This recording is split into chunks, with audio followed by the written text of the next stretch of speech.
Bonjour Laurent Gédéon. Le 7 octobre dernier, lors de la visite du secrétaire général président Tolom à Paris, les deux chefs d'État ont annoncé l'établissement d'un partenariat stratégique global entre la France et le Vietnam. Quelle serait donc l'opportunité pour les deux pays? Il y a des opportunités. Mais je rappelle d'abord que le budget militaire vietnamien actuel est de l'ordre de 8 milliards de dollars, environ 2% du PIB du pays. Et Hanoï a l'intention d'augmenter annuellement son budget militaire de 5,5% en moyenne et de porter le montant global à 10,2 milliards de dollars en 2029. Donc on voit qu'il y a un effort qui est conséquent de la part du Vietnam et que le pays se donne les moyens d'accroître ses moyens de défense. Ce qu'on constate aujourd'hui, c'est que les principaux fournisseurs en matière militaire du Vietnam sont la Russie, les États-Unis et, dans une moindre mesure, Israël. Le Vietnam produit par ailleurs un certain nombre d'armes et d'équipements militaires qui sont essentiellement fabriqués par Viettel, donc une entreprise vietnamienne, parfois sous licence. Et en outre, l'armée populaire du Vietnam demeure en partie équipée avec du matériel soviétique qui date des années 1970 et 1980. Donc, de fait, on voit que la France est pratiquement absente des ventes d'armes au Vietnam, si l'on accepte quelques hélicoptères Puma, dont dispose la marine vietnamienne, et des radars côtiers qui ont été produits par Thales et qui sont utilisés pour la surveillance. Et par ailleurs, il ne semble pas y avoir d'équipement d'origine française dans l'armée de terre et l'aviation vietnamienne, de son côté, ne comporte pas d'avions français. Donc, clairement, il pourrait y avoir des opportunités intéressantes pour l'industrie militaire en termes de coopération et d'échanges technologiques, mais là encore, il faut se poser la question des priorités. Parce que, d'évidence, dans le contexte géostratégique du Vietnam, l'attention de Hanoï se concentre sur l'espace maritime, qu'il s'agisse de la défense de l'espace côtier ou de la défense des îles, notamment les Spratly, où l'armée vietnamienne est présente. On peut donc supposer que la coopération et les acquisitions de matériel militaire porteraient prioritairement sur du matériel permettant de s'inscrire dans les exigences de ce cadre stratégique. Et sur ce plan, il y a plusieurs entreprises en France qui peuvent répondre aux attentes vietnamiennes. Alors je peux en particulier citer Thales, Safran ou Airbus. Et si je prends l'exemple de Thales, qui est très présent à l'exportation, on note que cette entreprise propose des solutions dans 3 domaines qui intéressent Hanoï, c'est-à-dire la surveillance aérienne et maritime, la lutte anti-sous-marine et les drones. Dans le cas de la surveillance aérienne maritime, l'offre de Thales en termes de radar peut très bien correspondre aux besoins de l'armée populaire du Vietnam. Parce que la surveillance de l'espace aérien et l'anticipation de mouvements hostiles offrent un avantage certain. Alors il y a des modèles qui sont proposés par l'entreprise, qu'il s'agisse de radars de longue portée, de radars de moyenne portée, de systèmes embarqués de veille optronique ou encore de systèmes anti-drones, qu'ils soient navals ou aériens. Et dans le domaine de la lutte anti-sous-marine. Et il s'agit là d'un secteur qui est très hautement sensible, puisque le Vietnam s'est déjà positionné avec l'achat de 6 sous-marins russes de type Kilo dans les années 2010. C'est une acquisition qui a permis à Hanoï de rétablir un équilibre avec l'armée chinoise, qui est également dotée de submersibles. Et il s'agit là d'un domaine dans lequel des entreprises françaises peuvent se positionner en proposant des équipements spécialisés, comme des sonars, des bouées acoustiques ou encore des systèmes de haute technologie dédiés à la surveillance électronique. Et il y a aussi des opportunités de coopération en ce qui concerne les drones, notamment ce qu'on appelle les drones de longue endurance, qui sont dédiés au renseignement et à la surveillance maritime, comme le Watchkeeper de Thales ou le Patroller de Safran. Donc on voit, il existe des possibilités de développer des liens dans le domaine de l'industrie militaire, mais il faut que les acteurs français tiennent compte des besoins et des contraintes propres au Vietnam. Et j'ajoute qu'il s'agit d'une décision éminemment politique, compte tenu des répercussions possibles avec la Chine. Alors justement, on a évoqué, juste après la visite d'État du secrétaire général président Tolom, la possibilité de vente de frégates et de drones patrouilleurs au Vietnam. Et serait-il réalisable dans ce contexte régional et celui des relations bilatérales? Alors j'ai évoqué les drones patrouilleurs, mais effectivement, la question des frégates est intéressante, parce qu'il s'agit d'une gamme de navires très symbolique. Et il faut savoir que le Vietnam est actuellement déjà équipé de 2 types de frégates qui sont d'origine soviétique pour l'une et russe pour l'autre. Bon, les plus récentes, qui sont les frégates d'origine russe, sont les frégates de type Gepard 3.9. Il s'agit de navires qui sont conçus pour rechercher, combattre les ennemis en surface, en milieu sous-marin et en milieu aérien. Et leur vocation générale est de surveiller et d'assurer de la protection des frontières maritimes et de la zone économique exclusive. Alors, pour rappel, En mars et en août 2011, la marine populaire vietnamienne a reçu 2 frégates de classe Gépard 3.9.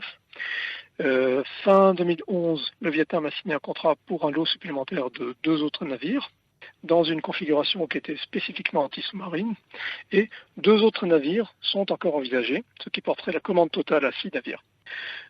Concernant les 2 dernières frégates, leur acquisition est actuellement retardée à cause des sanctions qui touchent la Russie dans le cadre du conflit ukrainien.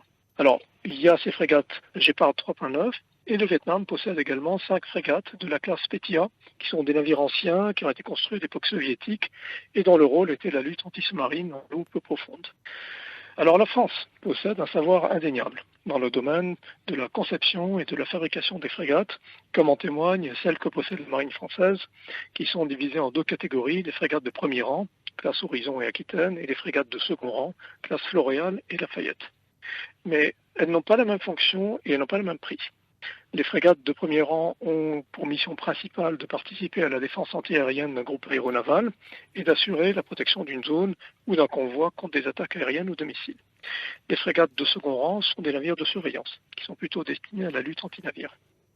Et il faut avoir à l'esprit que les frégates de second rang en France, en tout cas, arrivent en fin d'exploitation et devraient se voir remplacées par un nouveau modèle furtif qu'on appelle frégate de défense et d'intervention.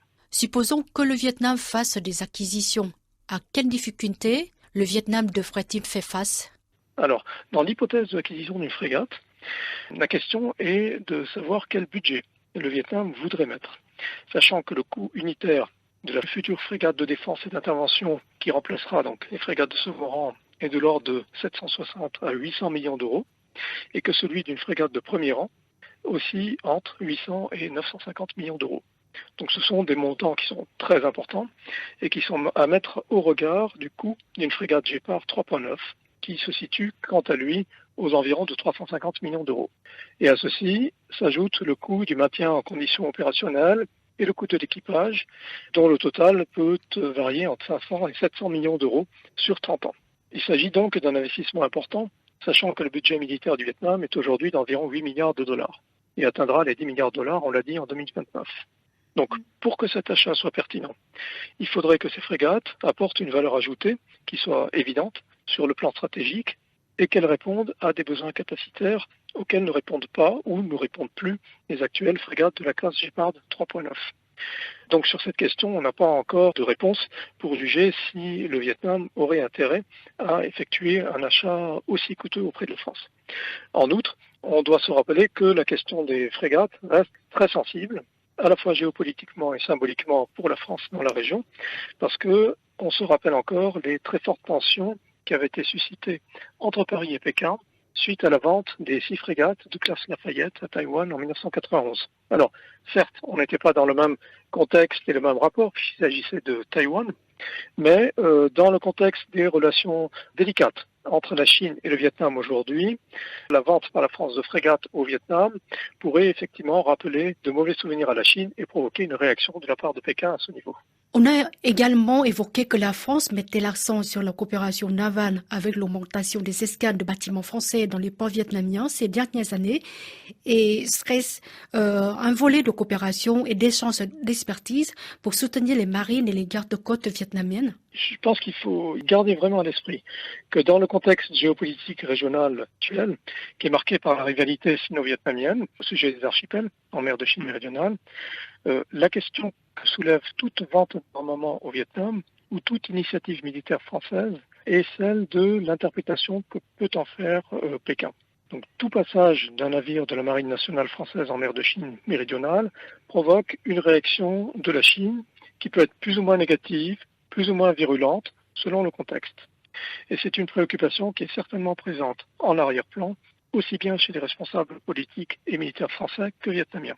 Bon, les passages des navires français sont réguliers dans le cadre des opérations FONOPS pour affirmer le respect du droit international maritime et contester les revendications territoriales jugées excessives de la Chine.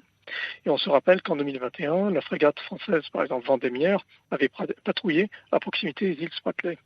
En 2022, la France avait également participé à l'exercice naval multilatéral La Pérouse, en collaboration avec les États-Unis, l'Australie, le Japon et l'Inde, dans l'océan Indien et en mer de Chine méridionale.